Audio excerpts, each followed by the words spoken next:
বাংলাদেশের border share করছে 5টা রাজ্য, এসআইআর হচ্ছে খালি বাংলায়।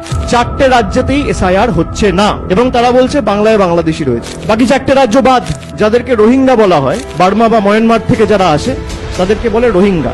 বিজেপির নেতারা বলতো 1 কোটি রোহিঙ্গা রয়েছে নাকি বাংলায়। সেই রোহিঙ্গা যদি প্রবেশ করে দেশে, তাহলে হয় মিজোরাম দিয়ে করবে, নইলে মণিপুর দিয়ে করবে, নইলে নাগাল্যান্ড দিয়ে করবে, না হলে অরুণাচল প্রদেশ দিয়ে করবে। 4টে রাজ্যের মধ্যে একটা রাজ্য এসআইআর হচ্ছে না। আপনি বলছেন বাংলায় অবৈধ নাগরিক রয়েছে, বাংলাদেশি রয়েছে, রোহিঙ্গা রয়েছে। আমি আপনাদের খালি একবার ভারতবর্ষের ম্যাপটা দেখাই। এখানে যে রেড বর্ডারটা রয়েছে এবং সেখানে আপনারা দেখছেন মধ্যখানে হলুদ রঙের যে ম্যাপটা রয়েছে সেটা বাংলাদেশের ম্যাপ।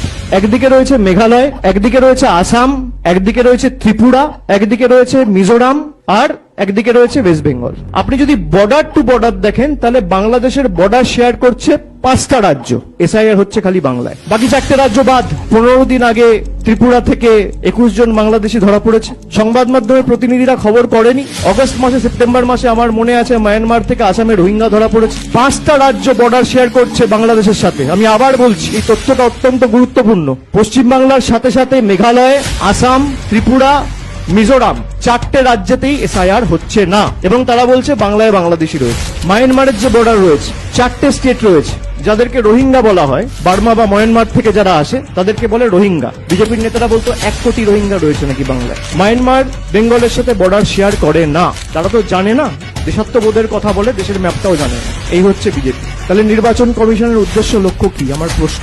আপনি যদি বলেন যে আমার লক্ষ্য হচ্ছে বাংলাদেশি এবং রোহিঙ্গা ডিপোর্ট করা, চিহ্নিত করে এদের ফেরত পাঠানো, তাহলে আগে যেখান দিয়ে ঢুকছে আপনি তো সেখানে তাদের আটকাবেন বা প্রসিডিওরটা তো সেখানে চালু হবে। আমার প্রশ্ন, এর উত্তরগুলো তো ইলেকশন কমিশনকে দিতে হবে।